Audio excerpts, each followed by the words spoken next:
मत्सर्वस्य पदाम्भुजौ श्रीराधा मदन मोहनौ दिव्यद्विन्दरणकल्पद्रुमाद श्रीमद्रत्नाकर सिंहास्तनस्थौ श्री श्री शीलगोविंद देव्यौ सेव्यमानो पिष्टालिवि सेव्यमानो स्मरामि श्रीमान रासरसारंभि वंशीवटक तटस्थित कर्षण वेणु शनैर्गोपी गोपीनाथ श्रीहस्तुना जय श्री कृष्ण चैतन्य प्रभु नित्यानंद श्री अद्वैत गदाधर श्रीवासदि श्री गौर भक्तबिंद हरे कृष्ण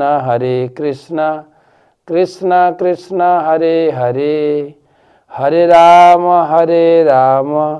राम राम हरे हरे। ओम नमो भगवते वासुदेवाय ओम नमो भगवते वासुदेवाय ओम नमो भगवते वासुदेवाय। नारायणं नमस्कृत्यं नरं चैव नरोत्तमं देवीं सरस्वतीं व्यासं ततो जय मुदीरये।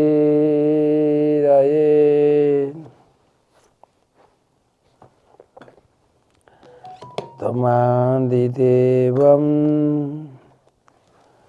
करुणानिधानं तमालवर्णं सुहितावतारम् अपार संसार समुद्र सेतुं भजामहे भागवत स्वरूपम। तो ग्रंथराज श्रीमद् भागवतम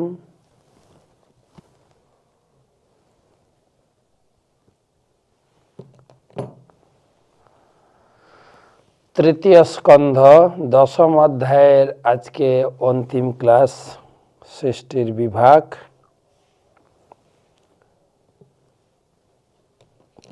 तो आज के होच्छे आमादेर 318तम भागवत रसमाधुरी क्लास।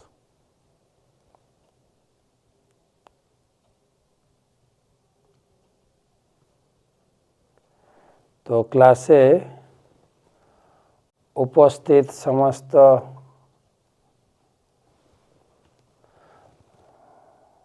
भागवत कथा पिपासु भक्त मंडली ममतामयी मातृमंडली सकल के भागवत रसमाधुरी क्लासेर पक्ष थेके अभिनंदन शुभेच्छा।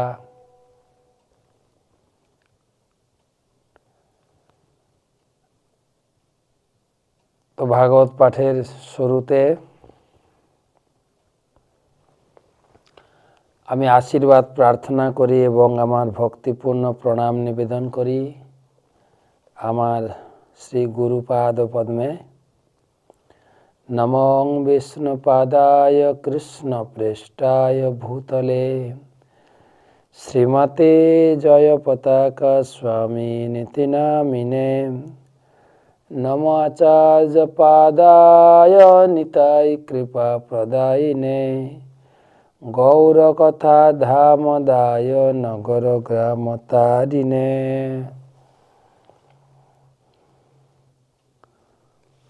आज के भागवत महत्व दुर्लभैव कथा लोके श्रीमद्भागवत भवा जन्म कोटि जन्म समुत्थेन पुनर्नैव तु लभ्यते। इहलोके श्रीमद्भागवत अतीव दुर्लभ कोटि कोटि जन्मेर संचित पुण्येर द्वाराई श्रीमद्भागवत कथा लाभ करा जाए।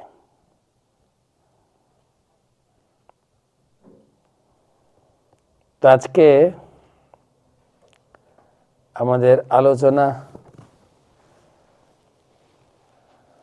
दशम अध्यायेर दाविंशति अर्थात 22 श्लोक थेके ত্রিংশতিতম শ্লোক 30 অর্থাৎ এই অধ্যায় সমাপ্ত হবে আজকে। তো আমরা গত ক্লাসে শুনেছিলাম কিভাবে ভগবানের সৃষ্টি। মহর্ষি মৈত্রেয় প্রথমে ভগবানের সৃষ্টির কথা বললেন, তারপরে বিসর্গ, ষষ্ঠ স্বর্গ পর্যন্ত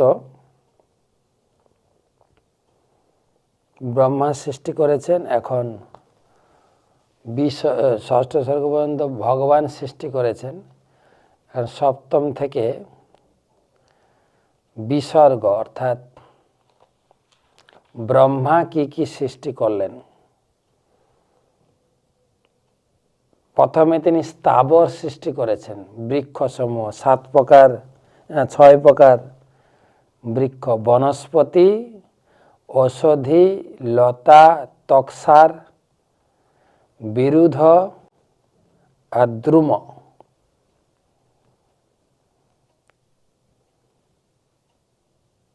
তারপরে প্রথমে স্থাবর সৃষ্টি, তারপরে জঙ্গম, যারা চলাফেরা করতে পারে, নিম্নতর জীব, তারপরে ধীরে ধীরে নিম্নতর জীব থেকে ধীরে ধীরে আজকে 22 নম্বর শ্লোক। গৌরজ মহিষ কৃষ্ণ শুকর গবয়োরুরু দিশফা পশবশ্চেমে অবিরুষ্টশ্চ সত্তম। গৌরজ মহিষ কৃষ্ণ শুকর গবয়োরুরু দিশফা পশবশ্চেমে অবিরুষ্টশ্চ সত্তম। তো কথা নিম্নতর জীবের বর্ণনার পরে ধীরে ধীরে উন্নত, ধীরে ধীরে চেতনার বিস্তার অনুযায়ী বর্ণনা। হে বিশুদ্ধতম বিদুর সপ্তম, নিম্ন স্তরের পশুদের মধ্যে গাভী, ছাগল, মহিষ, কৃষ্ণসার, শূকর, গবয়,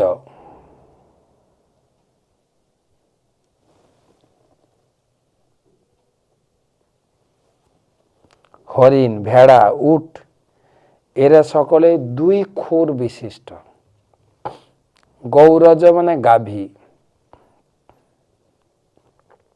মহিষ, কৃষ্ণ, কৃষ্ণ মানে হচ্ছে মৃগ, কৃষ্ণসার বলা হয়।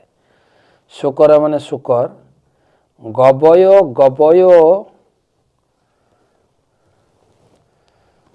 গবয় আরেক প্রকার গাভী জাতীয়, আমাদের বৃন্দাবনে আমরা দেখতে পাই এই গাভী জাতীয়, নীলগাই বলে, নীলগাই গবয়। রুরু মানে হরিণ, কৃষ্ণসার মৃগ আর এমনি মৃগ। এরা সকলেই দ্বিসফা। দ্বিসফা মানে 2 করে খুর, দেখবেন পাটা 2 ভাগ, প্রতিটা পায়ে 2 ভাগ, এটা বলে দ্বিখুর বিশিষ্ট। পশবশ্চেমে, অবিরুষ্ট্র, রুষ্ট্র মানে উট, উষ্ট্র, অবি মানে ভেড়া, চ সপ্তম। তো হরিণ, ভেড়া, উট এরা সকলেই 2 খুর বিশিষ্ট সৃষ্টি হলো।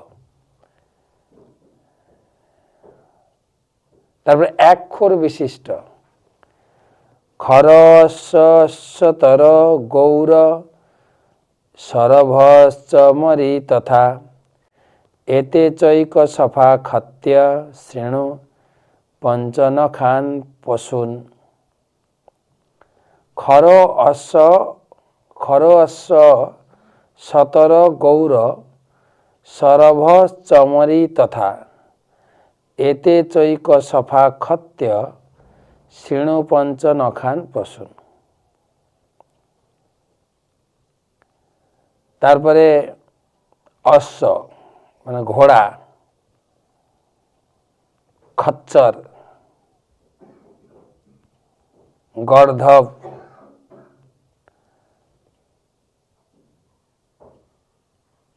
আরেক প্রকার হরিণ, সাদা হরিণ, গৌর, সরভ, চমরি, এরা এক খোর বিশিষ্ট, ওদের পাটা জোড়া, এর আগেটা আছে 2 খোর, এটা জোড়া 1 খোর, ঘোড়ার পা 1 খোর, 1 খোর বিশিষ্ট। এখন তুমি আমার কাছে 5 নখ বিশিষ্ট পশুদের কথা শ্রবণ করো। প্রথম হচ্ছে সা, সা মানে শৃগাল, সা শৃগাল, সা মানে কুকুর, সা শৃগাল বৃক, মার্জার, মার্জার মানে হচ্ছে বিড়াল, শশক ব্যাঘ্র, শশ, শল্যক, শশ মানে খরগোশ, শল্যক মানে সজারু, সিংহ, কপির গজ, কপি মানে বানর, গজ মানে হাতি, কুর্ম কচ্ছপ, গোধা, গোধা মানে গোসাপ, চ মকরাদয়, মকরাদয় মানে কুমির। আমি শুনেছি কুমির আর মকর আবার একটু আলাদা, ওই জাতীয়।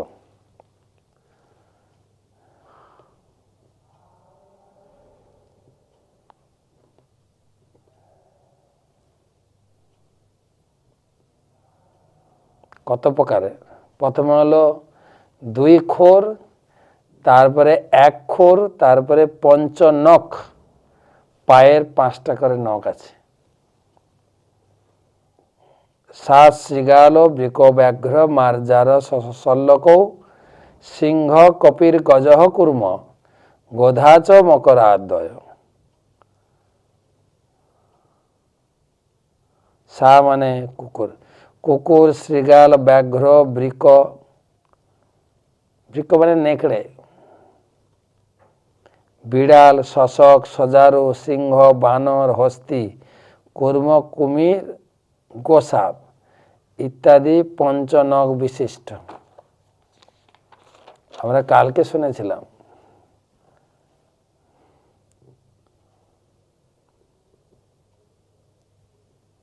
ত্রিংশ লক্ষানি পশব, সব থেকে পশুর সংখ্যা বেশি। ব্রহ্মা যা সৃষ্টি করেছেন পুরো সংখ্যাটা হচ্ছে 84 লক্ষ প্রকার। তার মধ্যে জলজা নবলক্ষানি, জলের প্রাণী হচ্ছে 9 লক্ষ, স্থাবরা লক্ষ বিংশতি, স্থাবর মানে গাছপালা, গাছপালা কত? 20 লক্ষ প্রকার। কৃময় রুদ্র সংখ্যা, কৃমিকীট রুদ্র সংখ্যাকে মানে 11 লক্ষ, রুদ্র মানে 11। পক্ষিনাম 10 লক্ষণ, 10 লক্ষ পক্ষী। ত্রিংশ লক্ষানি পশব, পশু হচ্ছে 30 লক্ষ। 4 লক্ষানি মানব, মানুষের ভাগ কম।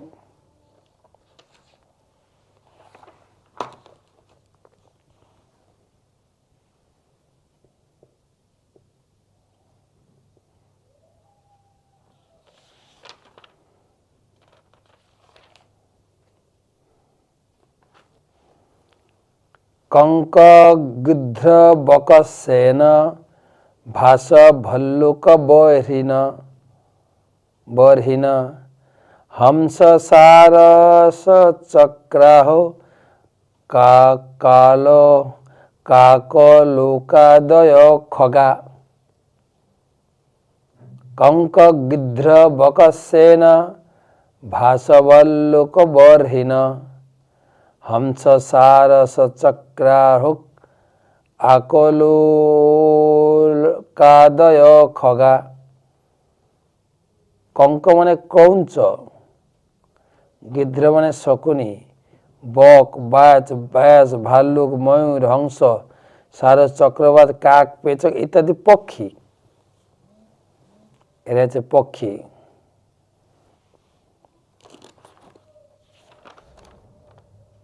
পক্ষী নাম 10 লক্ষণ, 10 লাখ পক্ষী।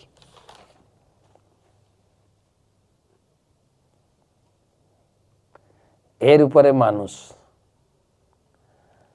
অর্বাক স্রোতস্তু নবম খত্তর এক বিধ নৃণাম রজোধিকা কর্মপরা দুঃখে চ সুখমানিন। অর্বাক স্রোতস্তু নবম খত্তর এক বিধ নৃণাম রজোধিকা কর্মপরা দুঃখে চ সুখমানিন।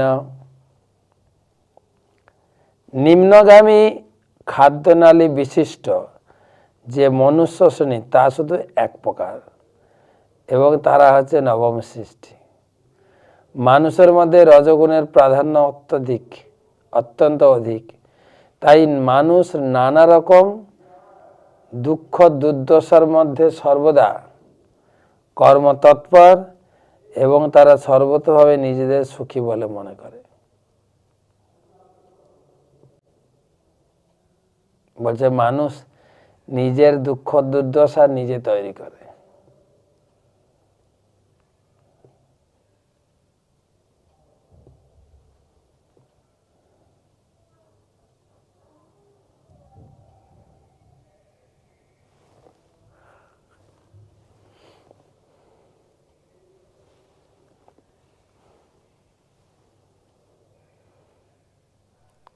প্রভুপাদ তাৎপর্য লিখছেন, মানুষের মধ্যে রজগুণ প্রভাব পশুদের থেকেও বেশি, তাই তাদের যৌন জীবন অধিক অনিয়মিত।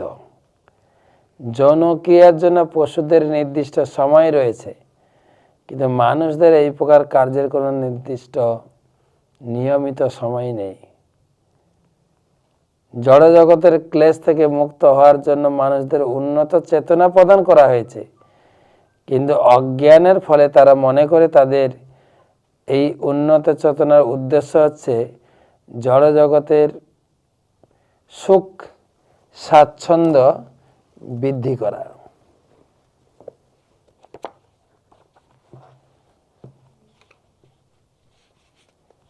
তার ফলে পারমার্থিক উপলব্ধির পরিবর্তে আহার নিদ্রা ভয় মৈথুন এইসব পশু প্রবৃত্তিগুলির চরিতার্থ করার জন্য তারা তাদের বুদ্ধিমত্তার অপব্যবহার করে।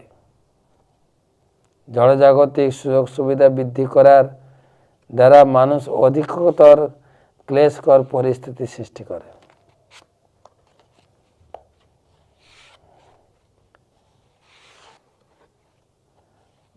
মানুষ নিজেই ক্লেশকর পরিস্থিতি সৃষ্টি করে।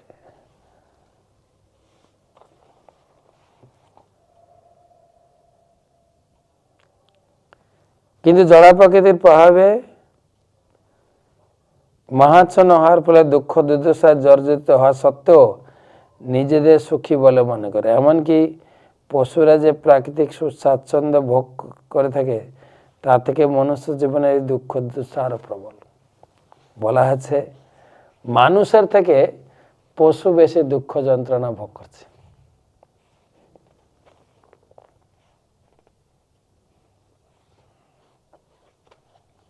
মহাভারতে বলা আছে আহার নিদ্রা ভয় মৈথুনাঞ্চ সামান্য মেতৎ পশুভি নরানাম ধর্মহি তেষাম অধিক বিশেষ ধর্মেন হীনা পশুভি সমানা। মানুষ এই শ্লোকে তাৎপর্য বলা হয়েছে মানুষকে উন্নত চেতনা উন্নত বুদ্ধিমত্তা দেওয়া হয়েছে কিসের জন্য না ধর্ম করার জন্য। ধর্ম যদি চারটি কর্ম প্রবৃত্তি আহার নিদ্রা ভয় মৈথুন, আহার ঘুম থেকে উঠে আহারের চিন্তা পশু করে, ঘুম থেকে ওঠা মাত্রই আহারের খোঁজে দৌড়ায়, আহারের পরে নিদ্রা, আহার নিদ্রা, আর হচ্ছে ডিফেন্স, ভয় থেকে রক্ষা করা, আর হচ্ছে মৈথুন, সেক্স লাইফ। এই 4টা কাজ পশু করে, আর মানুষেরও তাই। কিন্তু মানুষকে একটা অধিক অধিক সুযোগ দেওয়া হচ্ছে কি, ধর্মহিত এসব অধিক বিশেষ। মানুষ ধর্ম করতে পারবে, ধর্ম চিন্তা করতে পারে, ধর্ম কথা পড়তে পারে, ধর্ম কথা শ্রবণ করে উপলব্ধি করতে পারে, যেটা পশু পারে না। যেখানে ধর্ম চর্চা হয়, যেখানে অনুষ্ঠান হয়, যতক্ষণ নাম কীর্তন হয়, হরি কথার আসর হয়, তখন তো মানুষরা শেষ নেয়। পশু আসে কখন? যখন খাবার দেওয়া শুরু হবে। তারা খাবার দেওয়া ছাড়া অন্য কিছু বোঝে না।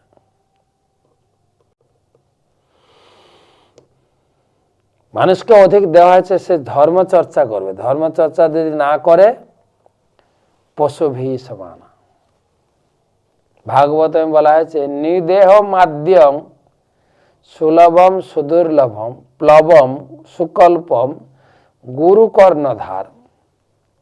নির্দেহ, নিদেহ মনুষ্যের দেহ, এই দেহটি সুলভম সুদুর্লভম। এই শরীরটা, মনুষ্য শরীরটা সুলভ। কিসে সুলভ? হরি ভজন করার জন্য উপযুক্ত শরীর। যেরকম আমরা হরি নাম করতে পারি, হরে কৃষ্ণ কৃষ্ণ কৃষ্ণ হরে হরে, হরে রাম রাম রাম হরে হরে। এটা পশু, এটা কুকুর ও হরি নাম করতে পারবে, আও করবে, শুধু হরি নাম তো করতে পারবে না। মানুষ হরি নাম করতে পারবে। তাই এই শরীরটা হরি ভজনের জন্য সুলভ। নিদেহ মাধ্যম সুলভম। কিসে সুলভ? হরি ভজনের জন্য সুলভ। সুদুর্লভম, এই শরীরটা পাওয়া কিন্তু অত্যন্ত দুর্লভ। সুলভম সুদুর্লভম প্লবম গুরু কর্ণধারম, প্লবম সুকল্পম। কিন্তু শরীরটা সুপরিকল্পিতভাবে গঠিত, কিন্তু প্লবম, এটা একটা সুদৃঢ় নৌকার মতো, ভবসমুদ্রে ভাসমান একটা সুদৃঢ় নৌকা। আর এই নৌকার মাঝিকে, ক্যাপ্টেনকে, কর্ণধারকে গুরু, গুরু কর্ণধার। তাহলে শরীরটা হচ্ছে নৌকা, মাঝি হচ্ছে গুরুদেব। আর নৌকাটা চলবে কিসে? পেট্রোলে না ডিজেলে না। আগেকার দিনে পালতোলা জাহাজ ছিল না, পালতোলা নৌকা, তা হাওয়াতে চলবে, হাওয়া ঠেলে নিয়ে যাবে। হাওয়া, হাওয়াটা কি? ময়ানুকূলেন নভস্য তেরিতম। ময়া অনুকূলেন নভস্য, নভস্য মানে বাতাস। আমার অনুকূল বায়ু, অনুকূল বায়ু কি না? গীতা ভাগবতমের বাণী এই মনুষ্য শরীরটাকে এগিয়ে নিয়ে যাবে। মনুষ্যরূপী নৌকাটা এগিয়ে যাবে কিসে? ময়ানুকূলেন নভস্য তেরিতম। নভস্য তেরিতম, নভস্য মানে বায়ু। আমার শাস্ত্র কথারূপী অনুকূল বায়ু নৌকাকে নিয়ে যাবে। অনুকূল বায়ু, মায়ানুকূলেন নভস্য তেরিতম পুমান ভবাব্ধিম ন তরেৎস আত্মহা। কিন্তু এই সুদৃঢ় মনুষ্য শরীর, গুরুরূপী কর্ণধার, শাস্ত্র কথারূপী অনুকূল বায়ু, এর সুযোগ যে না নেয় সে হচ্ছে আত্মঘাতী। নরোত্তম দাস ঠাকুর বলেছেন, মনুষ্য জন্ম পাইয়া রাধা কৃষ্ণ না ভজিয়া জানিয়া শুনিয়া বিষ খাইন। ভাগবতমের ৫ম স্কন্ধে, যেখানে ঋষভদেব মহারাজ, তার ১০০ জন ছেলে, তো বাবা ছেলেকে জ্ঞান দেয় না, সব ছেলেদের একটা হল ঘরে ডেকেছেন, বলছে বসো, তোমাদের কিছু আমি শেখাবো। মনুষ্য জীবন পেয়েছ, তোমাদের কিছু জ্ঞান দেব আমি, পিতা হিসাবে, গুরুদেব হিসাবে কিছু জ্ঞান গ্রহণ করা আমার কাছ থেকে। তিনি বলছেন, না হম দেহ দেহ ভজন লোকে, না হম দেহ, এই মনুষ্য দেহটা পেয়েছ, কষ্টান কামান অর্হতে বিড় ভুজাম, যে কষ্ট করে সুখ লাভ করতে হবে না। জীবনে 4টে সুখ লাভ, আহার, নিদ্রা, ভয়, মৈথুন। আর এটা প্রচুর পরিমাণে উন্নত করা হচ্ছে, সফিস্টিকেটেড। এই 4টারই বিস্তার, যত সভ্যতার অগ্রগতি, এই 4টারই বিস্তার। আগেকার দিন লোক খেত না, খেত, এখন একটু সফিস্টিকেটেড, চেয়ার টেবিলে খাবো, ডাইনিং টেবিলে। তা আমরা ডাইনিং টেবিলে বসে খাই, খাওয়া দাওয়ার পরে যেটা ফেলে দিই সেটা পশু খায়। খাওয়ার তৃপ্ত তো একই। আহার, নিদ্রা, আমরা এই শীতের দিনে লেপ কম্বল মুড়ি দিয়ে ঘুমাবো, পশু যেখানে একটু উষ্ণতার আভাস পাবে সেখানে ঘুমায়। খড়ের গাদা, ছাইয়ের গাদা, কোথাও চট পড়ে আছে সেখানে ঘুমাবে। ভয়, আমাদের ভয় থেকে রক্ষা করার জন্য দরজা জানলা বন্ধ করি। আমাদের পুলিশ প্রশাসন আছে, কোর্ট কাচারি আছে, সর্বোপরি LIC আছে, ওদের নখ আর দাঁত দিয়ে তারাও লড়াই করে বাঁচছে। আমাদের দেখি না, এই পার্টি ও পার্টিকে কোর্টে ঢুকাচ্ছে, ওই পার্টি ও পার্টিকে কোর্টে ঢুকাচ্ছে, জেল, হাজত, জরিমানা, আক্রোশ। পশুদের ক্ষেত্রেও তাই, তাদের তো আর জেল জরিমানা কোথায়, নখ আর দাঁত খিঁচিয়ে খিঁচিয়ে তারাও সংগ্রাম করে বাঁচছে।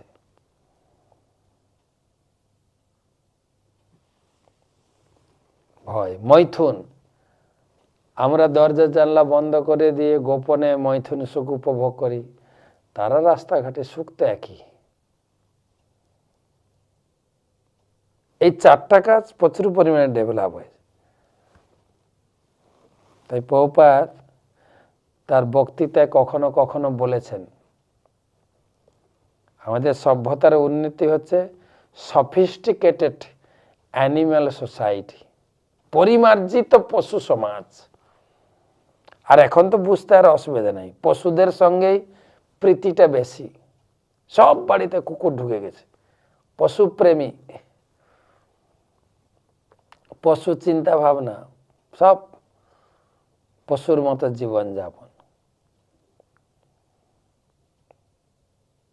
তো পিতাশ্রী ঋষভদেব মহারাজ তার 100 ছেলে, বড় ছেলে হচ্ছে ভরত মহারাজ, 100 ছেলেকে ডেকে বলছে, দেখো এই 4টা যে পশু প্রবৃত্তি, এই যে খাবো দাবো ঘুমাবো বংশ বিস্তার করব, এই সুখ কষ্ট করে করার দরকার নেই।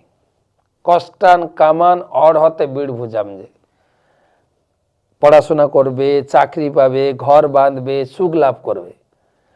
আরে পশুরা কোনোদিন পড়তে যায় না, স্কুল কলেজ ইউনিভার্সিটির মুখ দেখে না, তারা এই 4টা জিনিস ভালোভাবে উপভোগ করে। আমাদের তো রেস্ট্রিকশন, যেখানে সেখানে যৌন সুখ করা যাবে না, তাদের ওপেন, তাদের জন্য খোলা দ্বার। তো এই একটু খাবো দাবো ঘুমাবো, এর জন্য এত পরিশ্রম করতে যেও না।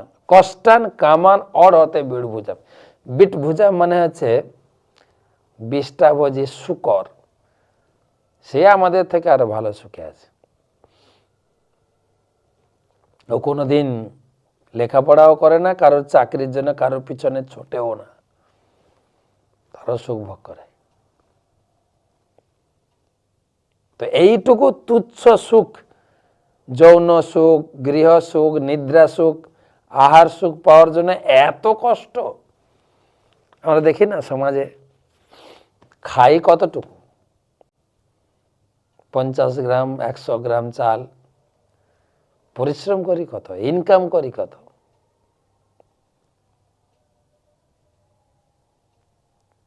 তো বলছেন পিতাজি আমরা তাহলে কি করব না, তপো দিব্যম পুত্রকা যেন সত্যম, তপস্যা করো, হরির জন্য তপস্যা করো। বাবা শেখাচ্ছেন ছেলেদের, বাবা মা তো শেখাবেন, বাবা মা তো গুরুদেব। হরির তপস্যা করো। আর আমাদের উল্টো চিন্তা করি, এখন না, এসব বয়স হলে করবি। ভাগবতমে এই কথা কোথাও লেখা নেই বয়স হলে করবি। প্রহ্লাদ মহারাজ তো সরাসরি বলেছেন, কৌমারাত আচরেত প্রাজ্ঞ, যারা বুদ্ধিমান ব্যক্তি 5 বছর বয়স থেকে শুরু করে, কৌমার বয়স থেকে। ধর্মান ভাগবতাম নিহ, ভাগবত ধর্মের অনুসরণ করবেন। কেননা দুর্লভং মানুষ জন্ম তদপি অধ্রুবম অর্থদম, এই দুর্লভ মানুষ জীবনকে একটু কাজে লাগানো উচিত। যদি 5 বছর বয়স থেকে হরি ভজন স্টার্ট করি, তবে কিছু না কিছু উপলব্ধি করতে পারবো বলে আশা করা যায়। নাহলে ভক্তিবিনোদ ঠাকুর বলছেন, বৃদ্ধকাল আওলো সব সুখ ভাওলো ভাগলো। যখনই বৃদ্ধকাল এসে যাবে, সমস্ত প্রকার সুখ, দৈহিক সুখ, ইন্দ্রিয় সুখ, খাওয়ার সুখ, দেখার সুখ, সব সুখ চলে গেল। তাই হে পুত্রগণ, নাহম দেহ দেহ ভজন নিলোকে কষ্টান কামান অর্হতে বীরভুজাম। তাই হে পুত্রগণ, এই তুচ্ছ খাওয়া পরা যৌন জীবন, এই তুচ্ছ সুখের জন্য এত পরিশ্রমের প্রয়োজন নেই। এত পরিশ্রম কি করবে তোমরা? তপো দিব্যম পুত্রকা যেন সত্যম, হে পুত্রগণ তোমরা তপস্যায় রত হও, হরির জন্য তপস্যা করো। তপস্যা করলে কি পাবো বলছেন, শুদ্ধেত যস্মাৎ ব্রহ্ম সৌখ্যম তু অনন্তম, অনন্ত সুখ পাবে, অনন্ত সুখ, ব্রহ্ম সুখ, যেটা এই খাওয়া পরাতে পাওয়া যায় না। ব্রহ্ম সৌখ্যম তু অনন্ত, শুদ্ধেত যস্মাৎ ব্রহ্ম সৌখ্যম তু অনন্ত। কত সুন্দর কথা। আর শাস্ত্রের এসে কথা, কঠোপনিষদে বলছেন, উত্তিষ্ঠত জাগ্রত প্রাপ্য বরান নিবদ্ধত। আরে জাগো, শুধু খাওয়া পরা নিয়ে পড়ে আছো, জাগো, তোমার চেতনাকে জাগরণ ঘটাও। এর বাইরে জগৎ আছে তোমরা জানো না, আরে এর উপরে, এই খাওয়া পরা ঘুমানোর উপরে কিছু সুখ আছে, সেটার সন্ধান করো। উত্তিষ্ঠত জাগ্রত, জাগো।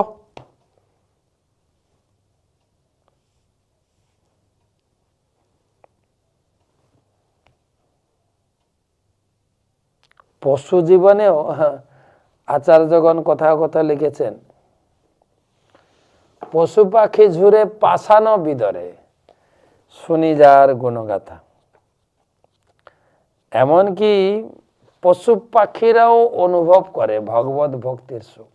আমাদের মায়াপুরে বেশ 20 বছর আগে আমি দেখতাম, আমাদের বড় বড় গরু এখনো আছে, তখন আরো বড় দুটো গরু ছিল। সারা ভারত তারা হেঁটে হেঁটে গৌর নিতাইকে নিয়ে পদযাত্রা করেছে। সারা ভারত, সারা ভারত হেঁটে হেঁটে ঘুরে ঘুরে তাকে মায়াপুরে রেখে দেওয়া হয়েছিল।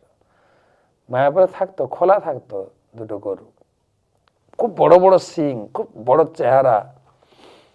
ঠিক ভগবানের যখন সিঙ্গার আরতি হতো, এক্সাক্ট 7টার সময় মন্দিরে ঢুকে যেত, কেউ তাকে আটকাতো না। চুপচাপ চুপচাপ মন্দিরে গিয়ে ভগবানের সামনে দাঁড়িয়ে ঠকঠক ঠকঠক করে চোখের জল পড়তো, দেখতাম। সবাই আদর করতো গরুটাকে। সে এখন নেই, প্রাপ্তি হয়ে গেছে, তাকে মায়াপুরে সমাধি দেওয়া হলো খুব সসম্মানে। পশুরাও উপলব্ধি করতে পারে, ভগবানকে দর্শন করতে পারে, ভগবানের করুণা উপলব্ধি করতে পারে। আমরা দেখেছি আমাদের মায়াপুরে দুটো হাতি আছে, লক্ষ্মী প্রিয়া এবং বিষ্ণু প্রিয়া। যারা মায়াপুরে এসেছেন দেখেছেন, প্রতিদিন সকালে তারা পুরো এরিয়া ঘুরে ঘুরে ঘুরে ঘুরে হেঁটে হেঁটে ঘুরে ঘুরে কিছু খাওয়া দাওয়া করে ফিরে আসতে।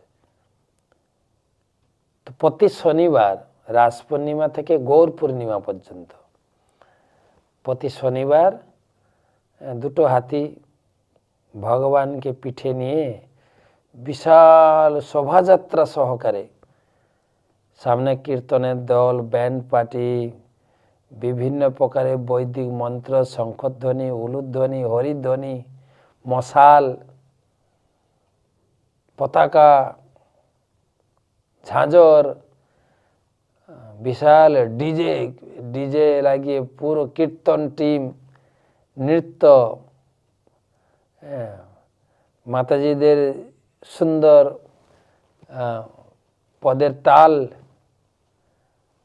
করতে করতে সারা আমাদের মন্দির চত্বর, ক্যাম্পাস ধীরে ধীরে, গজগতি বলে না, গজগতি মানে ধীরে ধীরে ধীরে ধীরে হাঁটতে হাঁটতে সে হাজার হাজার লোক ঘিরে চলে, তার ভিতরে ধীরে ধীরে কারো যেন আঘাত না লাগে।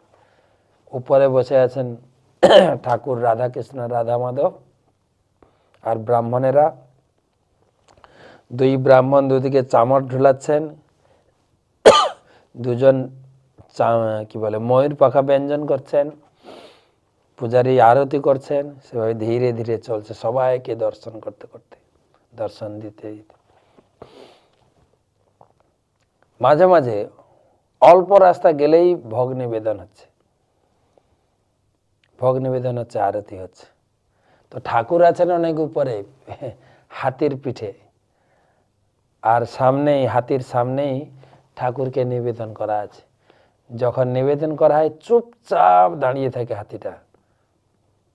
এত সুন্দর ভোগ, ফল মূল, মিষ্টি, লুচি, হালুয়া, খিচুড়ি, এত সুন্দর মানে পাত্র ভর্তি ভোগ নিবেদন। যখন ভোগ নিবেদন করে চুপচাপ দাঁড়িয়ে, যখনই ভোগ নিবেদন হয়ে যায় সে প্রসাদ খাওয়ার জন্য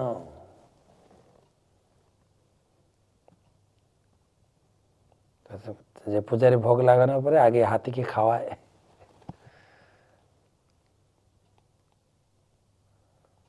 কত তৃপ্তি সহকারে। এই যে পশুদেরও চেতনা দেখেন, কত কত ভাগ্যবান। প্রতি শনিবার হাতিকে সুন্দর করে শৃঙ্গার করা হয়, তার উপরে রাধাকৃষ্ণ বসে সারা ক্যাম্পাস পরিদর্শন করতে করতে আসেন। বিশাল শোভাযাত্রা। আপনারা যদি কখনো আসেন, এখন চলছে, মানে এই রাস পূর্ণিমা থেকে গৌর পূর্ণিমা পর্যন্ত প্রতিটি শনিবার। এখন করোনার কারণে একটু অল্প পরিসরে হচ্ছে অল্প পরিসরে, কিন্তু মন্দির খোলা থাকলে এর আড়ম্বর খুব। পশুরাও হরি ভজন করে সুখ লাভ করছে। পশুদের জীবনে যে পশুরা, তারা শাস্ত্র জ্ঞান না জানলেও না জানে কি পূর্ব জন্মের স্বীকৃতি, যেখানে ভগবানের সেবায় যুক্ত হয়েছেন। যেটা যে গরুর কথা বললাম, দুটো গরু সারা ভারত ভ্রমণ করেছেন গৌরনিতাই। প্রতিদিন গৌরনিতাইকে নিয়ে গরুর গাড়িতে করে 20 কিলোমিটার, 25-30 কিলোমিটার হাঁটতে হাঁটতে, কীর্তন করতে করতে, হেঁটে হেঁটে হেঁটে হেঁটে গ্রন্থ বিতরণ, প্রসাদ বিতরণ, হরিনাম বিতরণ করতে করতে যেখানে রাত্রি হয় থাকেন। আবার পরের দিন যাত্রা। প্রতিদিন হরিনাম শুনেছে, কয়েক বছর হরিনাম শুনেছে, প্রসাদ পেয়েছে। কত ভাগ্যবান গরু দুটো। আমার মনে পড়ছিল যে প্রথম অধ্যায় মাহাত্ম্য আমরা পড়েছিলাম, আপনাদের মনে আছে কিনা?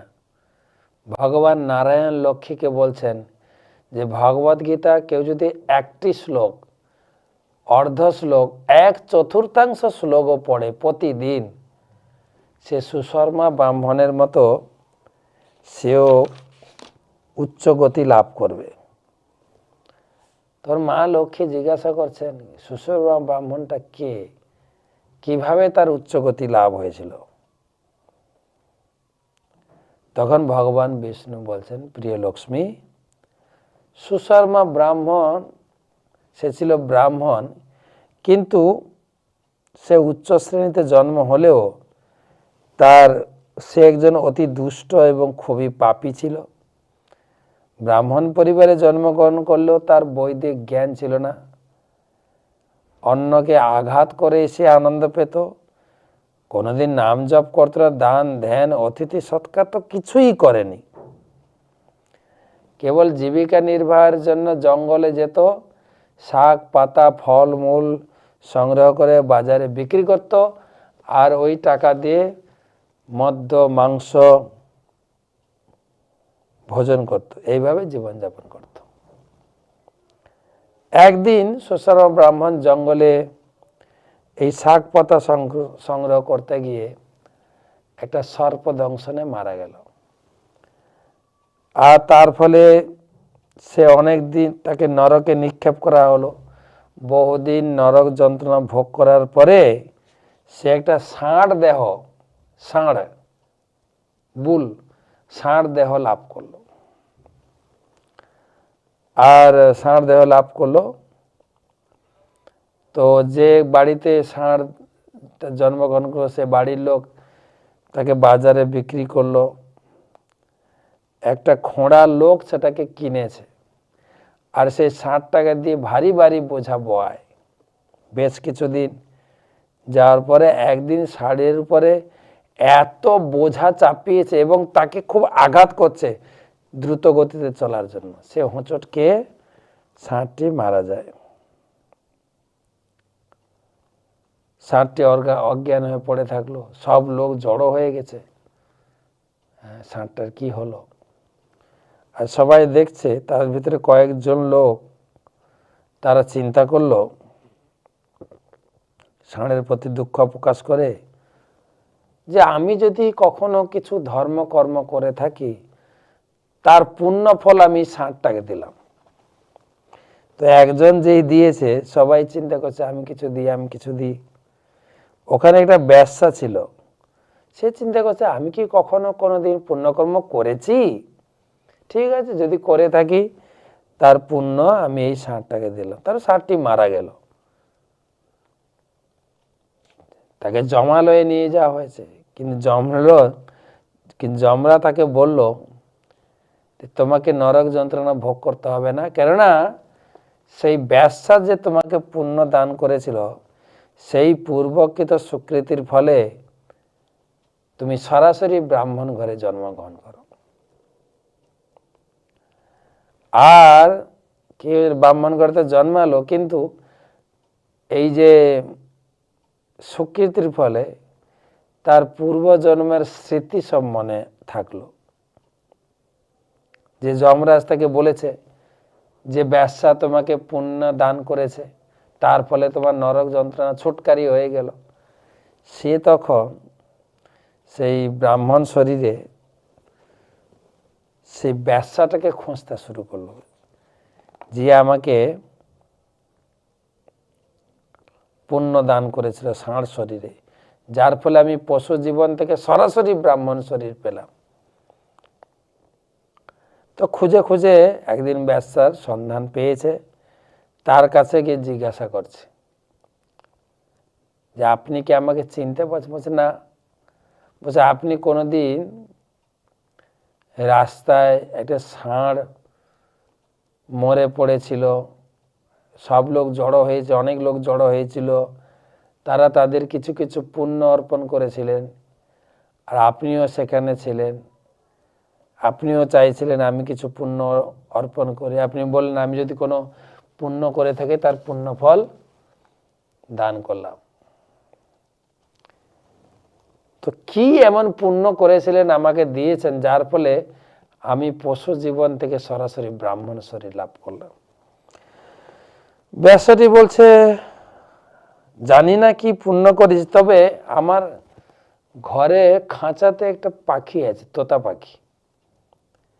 সে প্রতিদিন সুন্দর গান করে, তার সেই গান শুনে আমার মন পবিত্র হয়ে গেছে, আর আমার খুব ভালো লাগে। চলো সে কি গায় এবং সেটা কি জিনিস, চলো তাকে আমরা জিজ্ঞেস করি। তাই ব্রাহ্মণ আর বেশ্যা সে পাখিটির কাছে গেল।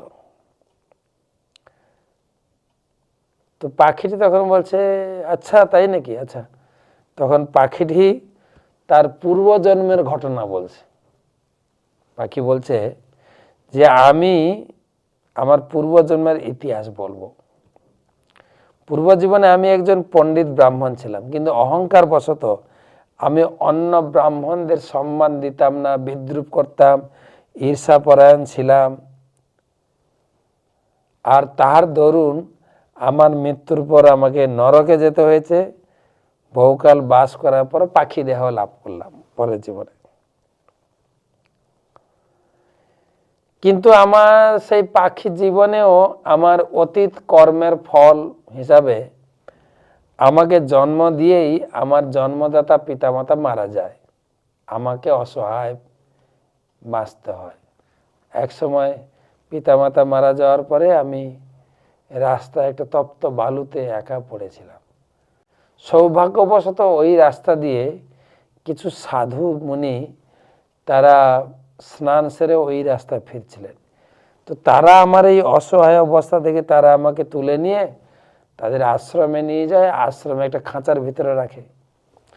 আর যেখানে আমাকে রাখা হয়েছিল সেখানে সেই আশ্রমের অনেক কচি কাঁচা বাচ্চারা তারা পড়াশোনা করত। তারা প্রতিদিন ভগবদ গীতার প্রথম অধ্যায়টা পড়তেন। ধৃতরাষ্ট্র উবাচ ধর্মক্ষেত্রে কুরুক্ষেত্রে সমবেতা যুযুৎসব মামকা পাণ্ডবাশ্চৈব কিম কুর্বত সঞ্জয়।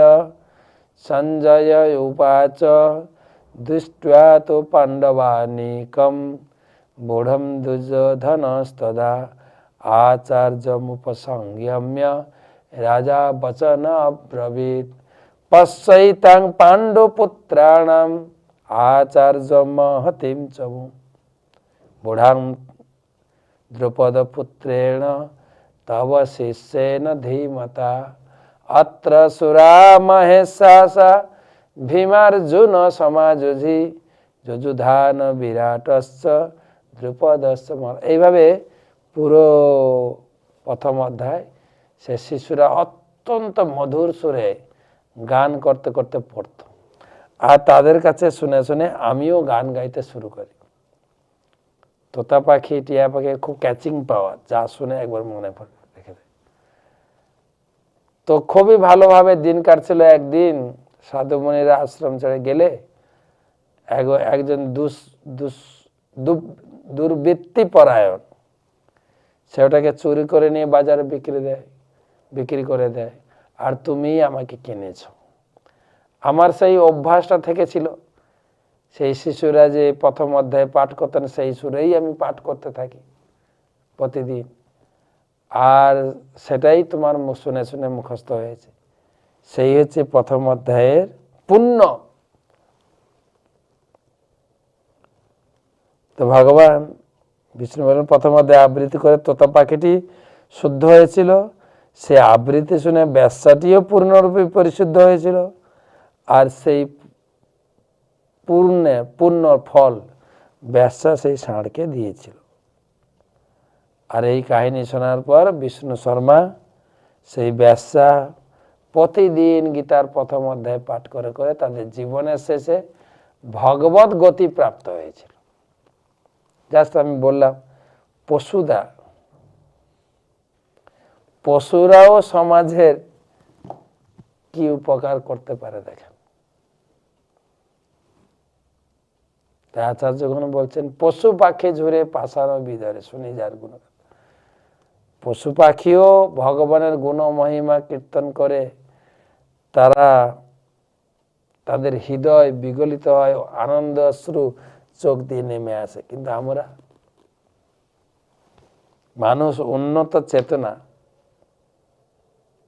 হওয়া সত্ত্বেও তারা অসুখী, এখানেই বলা আছে। পরন্তু পশুরা অনেক সুখে দিন যাপন করে, অনেক সুখে।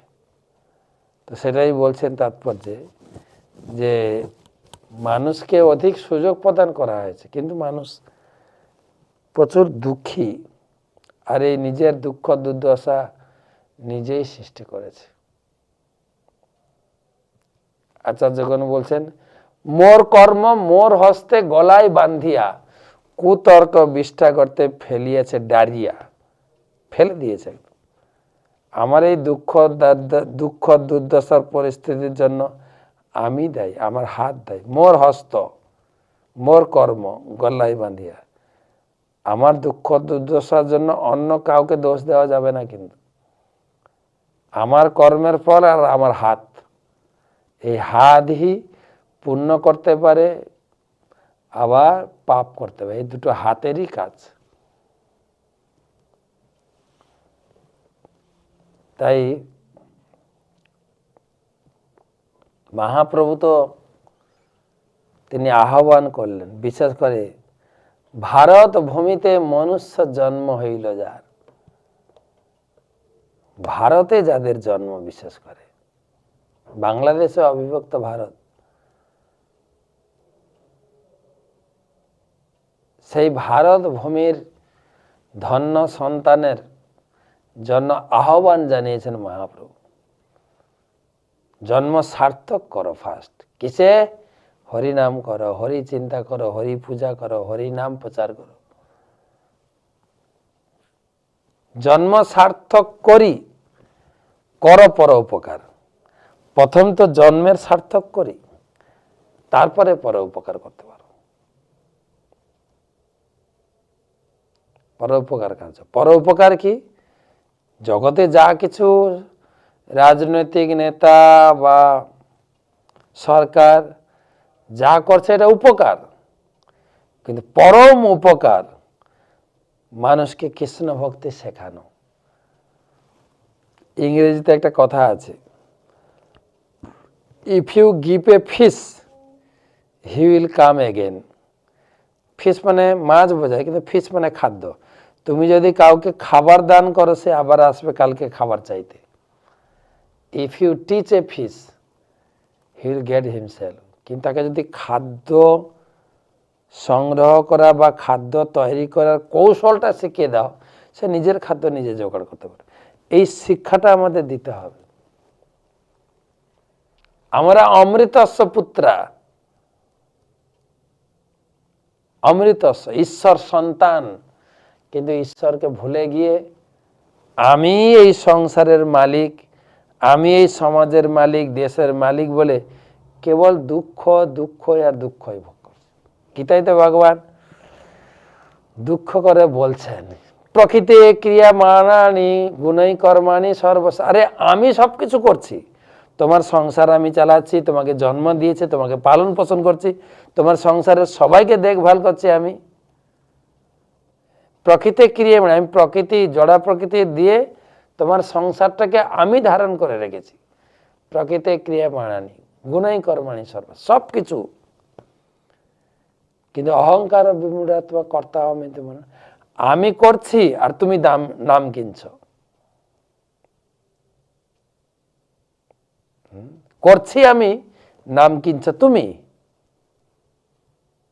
তোমাকে ছেড়ে দেবো নাকি? আমি সংসার চালাচ্ছি, আমি দেশ চালাচ্ছি, হ্যাঁ, আমি এই দিচ্ছি, ওই দিচ্ছি, ওই দিচ্ছি, ওই দিচ্ছি, চারিদিকে দিচ্ছির সিরিয়াল লাগানো হয়েছে। ভোটের সময় লাগাই দেখি। আরে তুমি কোত্থেকে দেবে? তুমি কে হে? क्या लेके तू आया जग में, तुलसीदास বলছেন, क्या लेके तू आया जग में, क्या लेके तू जाएगा। তুমি কি নিয়ে ঈশ্বর কি নিয়ে যাবে? হরিনাম ভজলে বন্দে সংসার তর যায়েগা। হরিনাম করো, হরির সঙ্গে নিজেকে জুড়ে দাও। তো এখানে বলছেন যে পশুরা নিয়ন্ত্রিত জীবন, তারা সারা জীবন উলঙ্গ থাকে, যৌন আবেদনের দ্বারা প্রভাবিত হয় না, তো তাদের যৌন জীবন একদম সংযত সীমিত। আমাদের অনিয়ন্ত্রিত জীবন এবং অসুখে দুঃখে ভরা জীবন। তাই বলছেন মানুষ নানা রকম দুঃখ দুর্দশার মধ্যে কর্মতৎপর, খাটো খাটো খাটো, শুধু খাটতেই আছে, দিন রাত অক্লান্ত পরিশ্রম।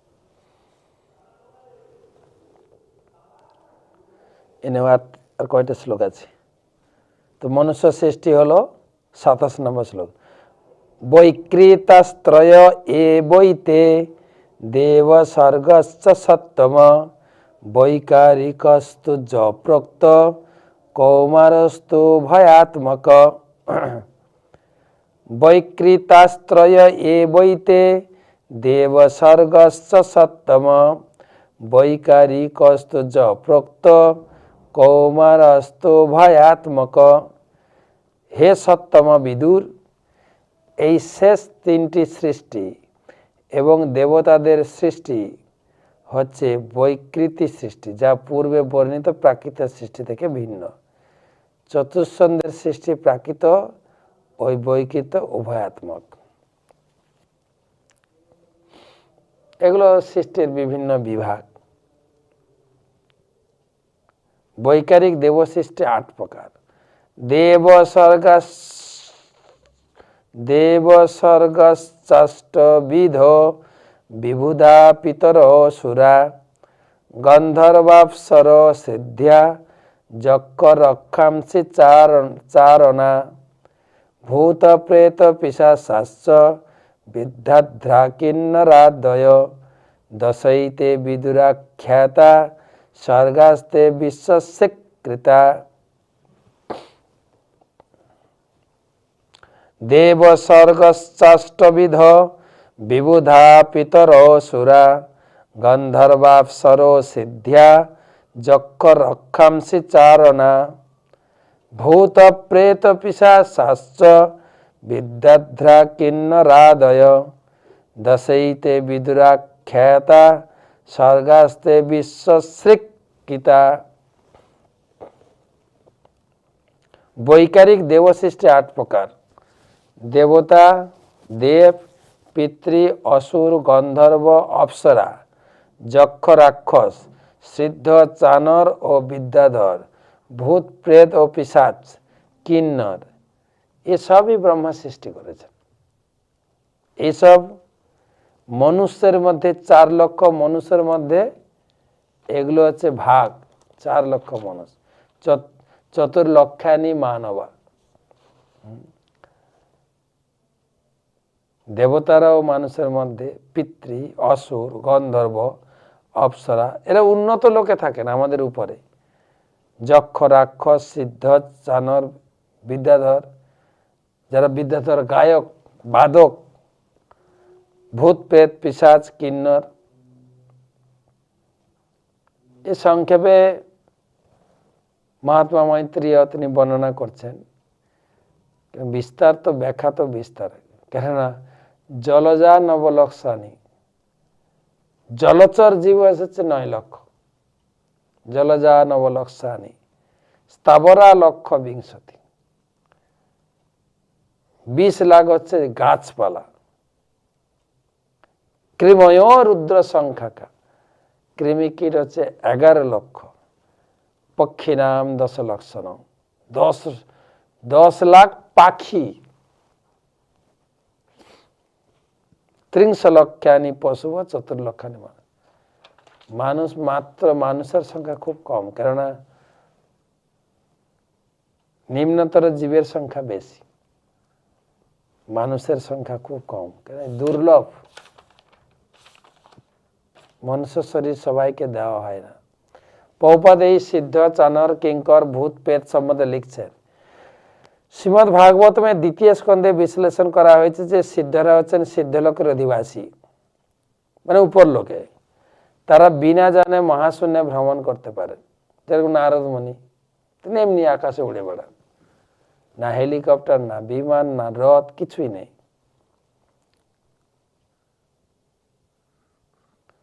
তারা কেবল তাদের ইচ্ছার প্রভাবে এক গ্রহ থেকে অনায়াসে অন্য গ্রহে যেতে পারেন। তাই উচ্চতর লোকের অধিবাসীরা এই গ্রহের অধিবাসী থেকে শিল্পকলা, সংস্কৃতি, বিজ্ঞান ইত্যাদি বিষয়ে অনেক উন্নত, কেননা তাদের মেধা মানুষের মেধা থেকে অনেক উৎকৃষ্ট। এখানে যে ভূত প্রেত পিশাচের কথা বলা হয়েছে তাদেরও দেবতাদের মধ্যে গণনা করা হয়, কেননা তারা নানা প্রকার অসাধারণ কার্য সম্পাদন করতে পারে যা মানুষের পক্ষে সম্ভব নয়। শ্লোক নাম্বার 30। অতঃ, অত মানে এখানে অধ্যায় সমাপ্ত হচ্ছে। অতঃ পরম প্রবক্ষ্যামি বংশান মন্বন্তরাণি চ এবং রাজঃ প্লুত স্রষ্টা কল্পাদিশাত্মা ভূর্হরি সৃজত্তমঘ সংকল্প আত্মৈবাত্মনমাত্মনা। অতঃ পরম প্রবক্ষ্যামি বংশানাম অন্যন্তরাণি চ এবং রাজঃ প্লুত স্রষ্টা কল্পাদিশাত্মা ভূর্হরি সৃজত্তমঘ সংকল্প আত্মৈবাত্মনমাত্মনা। তো মৈত্রেয়জি বলছেন, পুরো সৃষ্টির কথা বললাম, এখন আমি মনুর বংশধরদের কথা বর্ণনা করব। পরমেশ্বর ভগবানের রজগুণের অবতার সৃষ্টিকর্তা ব্রহ্মা অব্যর্থ সংকল্প সহকারে প্রতিকল্পে ভগবানের শক্তি দ্বারা ব্রহ্মাণ্ড সৃষ্টি করে। আমি মনুদের কথা বলবো। তো প্রথমে পরমাণু গণনা হবে, তারপরে মনুদের কথা আসবে, পরপর কিভাবে সৃষ্টি হয়েছে, কারণ পরবর্তী অধ্যায়ে পরমাণু কালের বর্ণনা হবে। তো পরমেশ্বর ভগবানের রজগুণের অবতার এই ব্রহ্মা, তিনি কি করে সৃষ্টি করেন? ভগবানের শক্তির দ্বারা আবিষ্ট হয়ে। এটাই মুখ্যত জানা দরকার। ব্রহ্মা এত কিছু সৃষ্টি করেও, দ্বিতীয় স্কন্ধে নারদ মুনি ব্রহ্মাকে প্রশ্ন করেছিলেন যে আপনি এত সুন্দর সৃষ্টি সাজিয়েছেন, সবই তো আপনার থেকে সৃষ্টি হয়েছে, আপনি হচ্ছেন ভগবান, কিন্তু আপনাকে দেখে আপনি কারোর নাম জপ করছেন। ব্রহ্মা জপে চতুর্মুখে কৃষ্ণ কৃষ্ণ হরে হর। ব্রহ্মা 4 মুখে কৃষ্ণ নাম গাইছেন, আপনি নিজেই ভগবান। নারদ মুনি জগৎকে শেখানোর জন্য বলছেন, আরে আপনি তো ভগবান, আপনি সৃষ্টি করেছেন, আপনি সবকিছুর মূল, এবং সৃষ্টি পরে কিভাবে হবে তারও সব কলা কৌশল আপনার, এই জ্ঞান আপনার অবগত। তো আপনি আবার কার নাম জপ করেন? আপনি কি ভগবান নন? ব্রহ্মা তখন বলছেন, এই জগৎ যে মায়ের দ্বারা প্রভাবিত হয়ে তারা আমাকে ভগবান বলেন, কিন্তু আমি ভগবান নই, আমি ভগবানের সৃষ্ট জীব। ভগবানের শক্তিতে আমি এই জগৎ বিস্তার করি। তাই এই ভাগবতমের এই শিক্ষা থেকে আমরা অনুভব করে, আমরাও জগতে টুকটাক সৃষ্টি করেছি, ছেলে মেয়ে জন্ম দিয়েছি যারা, এই ভগবত কৃপা শক্তি। ভগবান আপনাকে ছেলে মেয়ে দিয়েছেন, সেই কৃতজ্ঞতাটা অনুভব। অনেকে তো ছেলে মেয়ে নেই, অনেক চেষ্টা করে তো পায় না। ভগবত উপহার, ভগবানের কৃপা শক্তি, আর সেইভাবে তাকে যত্ন, তাকে শাসন সেভাবে গড়ে তুলতে হবে কর্তব্য বোধে। কিন্তু ভগবানের কৃপা শক্তি, ভগবত কৃপা না হলে আমরা কোনো কিছু করতে পারি না। তো সেজন্য বলছেন, সৃজত অমোঘ সংকল্প আত্মবৈ আত্মন আত্মনা।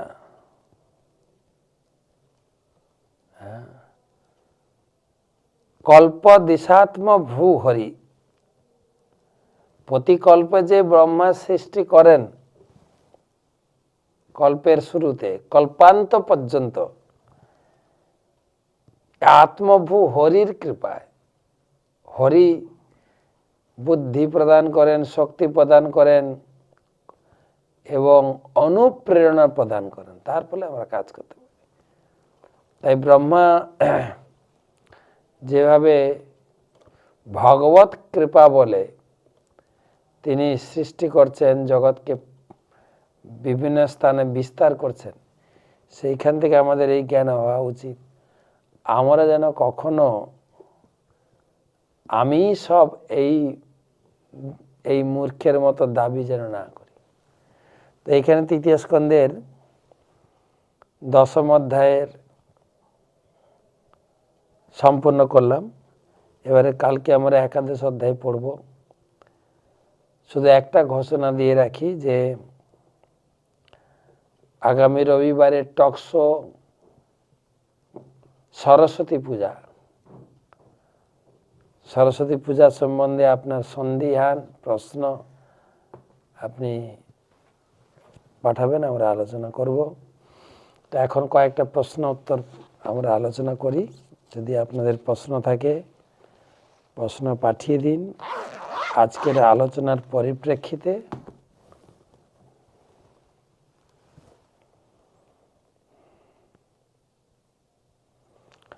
প্রশ্ন এসেছে শ্রীমান পরিতোষ ব্যাপারী, কুয়াকাটা, বরিশাল, বাংলাদেশ।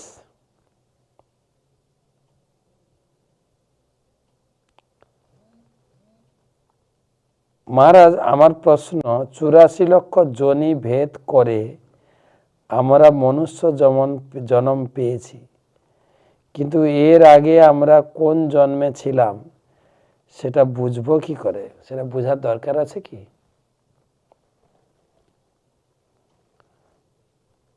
মনুষ্য জন্মটা উন্নত এবং মনুষ্য জীবনে হরি ভজনটা সুলভ, এইটুকু সুযোগ নেই। আর যে সমস্ত পশু জীবন বা অন্যান্য জীবন রয়েছে সেটা দেখেও আমরা উপলব্ধি করতে পারি কতটা কঠিন।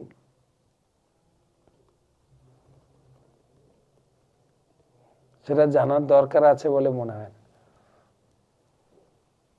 আমাদের বাংলায় একটু বলে না, ইংরেজিতে বলে পাস্ট ইজ পাস্ট।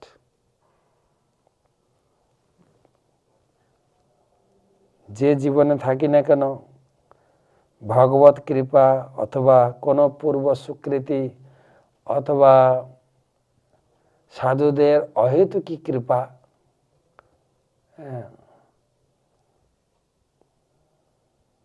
সাধুদের অহেতুকী কৃপা আমরা পৌঁছে গেছি। মনুষ্য জীবন শুধু না, মনুষ্য জীবনের যে সর্বশ্রেষ্ঠ লাভ হরি ভক্তিও করার সুযোগ পেয়েছি।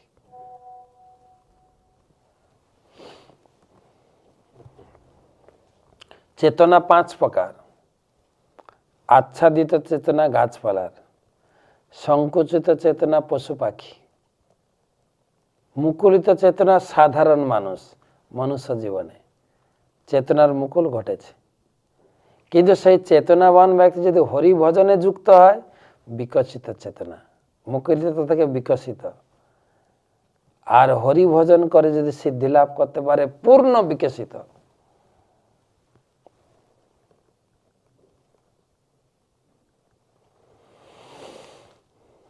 সজীব চন্দ্র দে, কুমিল্লা, বাংলাদেশ। আমি প্রতিদিন 16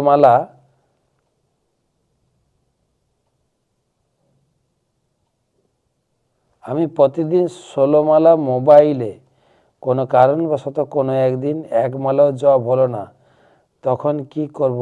আবার দেখা গেল আগামী কোনো দিন কাজ পড়বে, সে জপ করতেও পারবো না। তার জন্য আগে বা পরে কিভাবে ভগবানের ক্ষমা চাইতে হবে?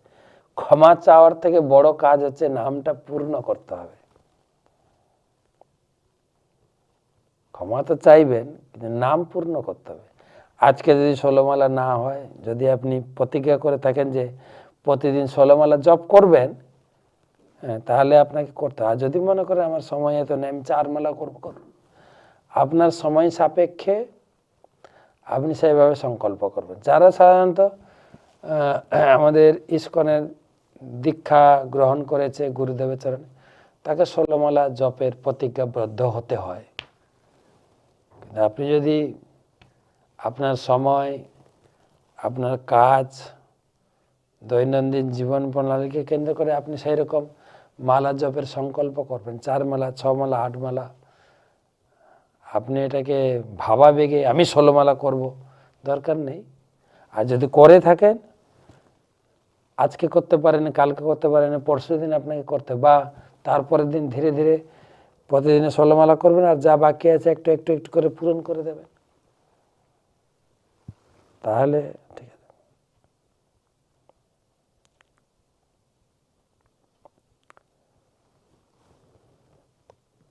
সুরজিৎ প্রামাণিক, দক্ষিণ 24 পরগনা। নিদেহ শ্লোকটি যে পাঠে বললেন, এটি কর্তস্কন্ধের, আর গীতার 2য় অধ্যায়ে 47 শ্লোকটি।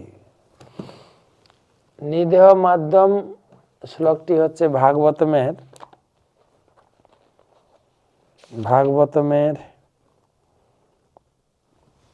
11 স্কন্ধ 20 অধ্যায় 17 শ্লোক। 11, 20, 17 শ্লোক। ভগবান কি বলে, মহারাজ যদুপতি অবধূত ব্রাহ্মণের নির্দেশ। আর 2য় অধ্যায়ে 47 শ্লোকটি তো ওটাই, কর্মণ্যেবাধিকার আসতে মা ফলেষু কদাচন, মা কর্মফল হেতু বর্মা তে সংগস্ত কর্মণি।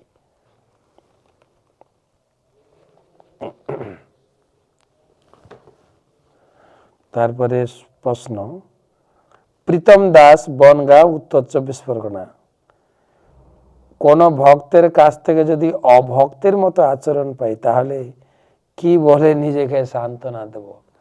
আমার ভাগ্যে ছিল,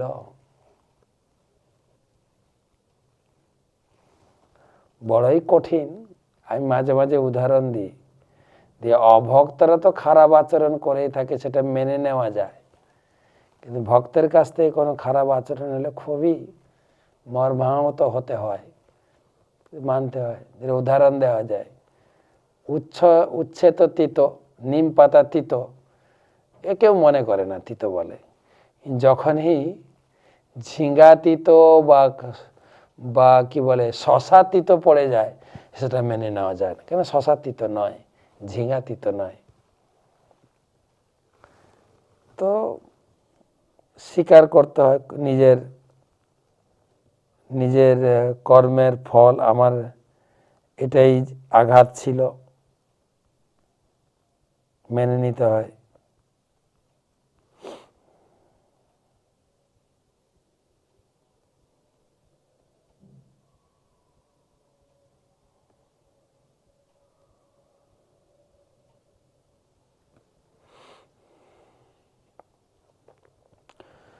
তো আরেকটা প্রশ্ন, লাস্ট প্রশ্ন।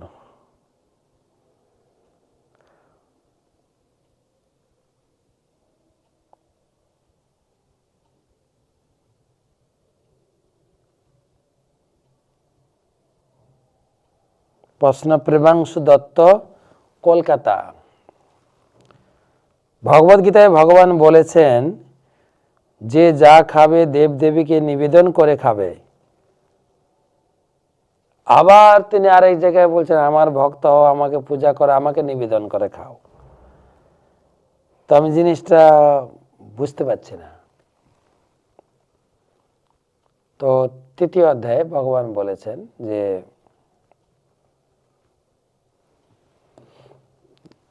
দেবান ভাবায়ত দেবান, দেবতারা তোমরা যজ্ঞ করবে, যজ্ঞে সন্তুষ্ট হয়ে দেবতারা তোমাদের ভোগ্যবস্তু প্রদান করবে, আর দেবতাদের দেহ ভোগ্যবস্তু দেবতাদেরকে নিবেদন করে খাবে। পরস্পরং ভাবয়ন্তু বা, আদান প্রদান, তুমি নিবেদন করবে, উনি তোমাকে দেবে, পরস্পর ভাবের আদান প্রদান করবে।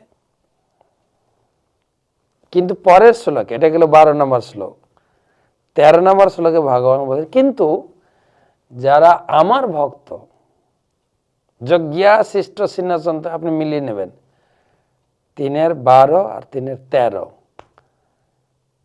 তৃতীয় অধ্যায় গীতায়। কিন্তু 13 নম্বর শ্লোকে বলে যারা আমার ভক্ত, এটা জেনারেল বলা হলো দেব দেবীকে নিবেদন করে খাবে, কিন্তু যারা আমার ভক্ত যজ্ঞা সিনসন্ত মুচ্চন্তে সর্বকিলেশায়, তারা কিন্তু আমাকে নিবেদন করে খাবে। যজ্ঞা শ্রেষ্ঠ অসীন, আমাকে নিবেদন করার পরে প্রসাদ খাবে তারা। ভংসেতে তগম পাপা যে পচন্তে আত্মকারণ, যেহেতু আমাকে নিবেদন করে খাবে, আমি তোমাকে তোমার জীবনকে পুরো শুদ্ধ করে দেব। আর যদি নিবেদন করে না খাও, তুমি যা খাবে, নিরামিষ খাও, আমিষ খাও, যা খাও, মোটা মোটা পাপ খাবে, পাপ। ভুংস্তে তঘং, তঘং অঘং, ভুংস্তে তে অঘং, অঘ মানে পাপ। সে মোটা মোটা পাপ খায় কে? যে পচন্তি আত্মকারণ, যে নিজের জন্য রান্না করে খায়, নিবেদন করে না, সে পাপ খাবে। তা আমাকে নিবেদন করতে পারছে না, কম দেব দেবীকে নিবেদন করো। সাধারণ লোকের জন্য দেব দেবীকে নিবেদন করার কথা বলা হয়েছে। যারা আমার ভক্ত কেবল আমাকে নিবেদন করে খাবে। আশা করি আপনাকে বোঝাতে পেরেছি।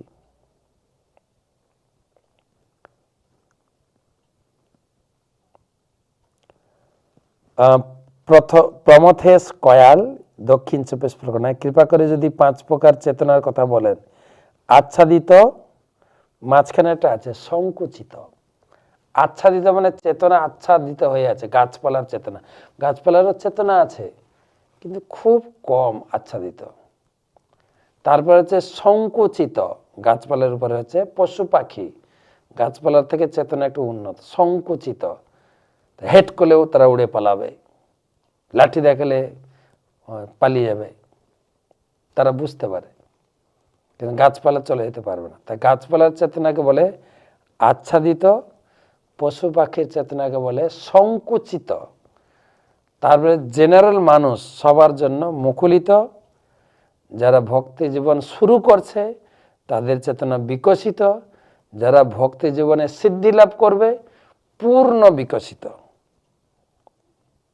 তা আপনার একটা বাদ গেছে, হচ্ছে সংকুচিত, ওটাকে যোগ করলে হয়ে যাবে।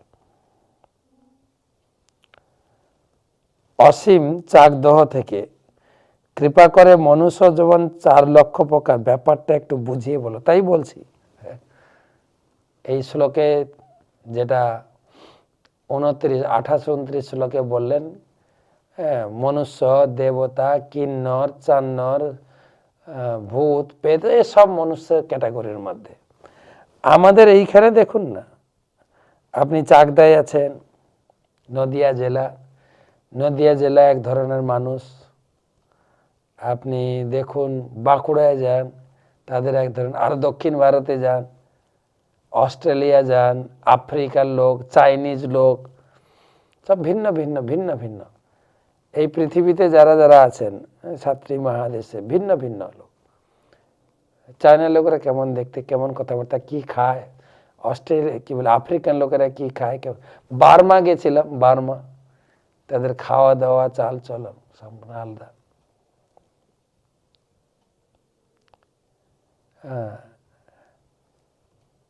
বলে না, এক দেশের বুলি অন্য দেশের গালি, কি কথা বলে নিজেরা আমরা বুঝতে পারি না। এটা গেল আমাদের পৃথিবী। পৃথিবীর উপরে এই যে সিদ্ধ, চানর, কিন্নর, দেবতা, এমনকি ব্রহ্মা পর্যন্ত সব মানুষের মধ্যে ক্যাটাগরিতে বিভিন্ন প্রজাতি। আমার তো ইস্কনে থাকি, সারা বিশ্বের লোক এখানে আসেন।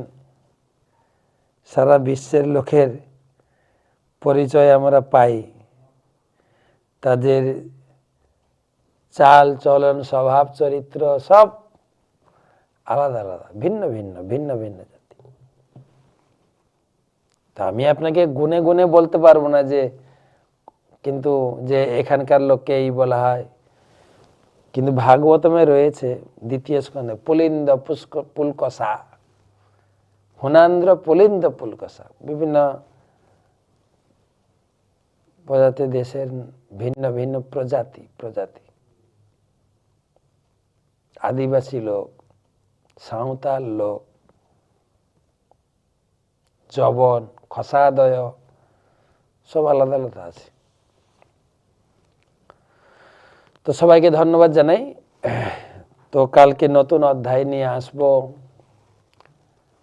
আর এই অধ্যায়ের পুরোটা একটু রূপরেখা পাঠাবো। যারা এই হোয়াটসঅ্যাপ নাম্বারটা রয়েছে বোর্ডে, ওরা এটাতে আপনারা আমার ক্লাসের নোট বা ক্লাসের লিংক, ভাগবত মাহাত্ম্য যদি না পেয়ে থাকেন, আমার এই নাম্বারে আপনি রিকোয়েস্ট পাঠাবেন হোয়াটসঅ্যাপে যুক্ত হওয়ার জন্য। আপনি আমাদের গ্রুপে যুক্ত হলে প্রতিদিন ক্লাসের ক্লাস নোট, ক্লাস লিংক আপনারা পাবেন। তো ধন্যবাদ, কৃতজ্ঞতা জানাই। ভালো থাকুন, সুস্থ থাকুন, সুরক্ষিত থাকুন। শুভরাত্রি।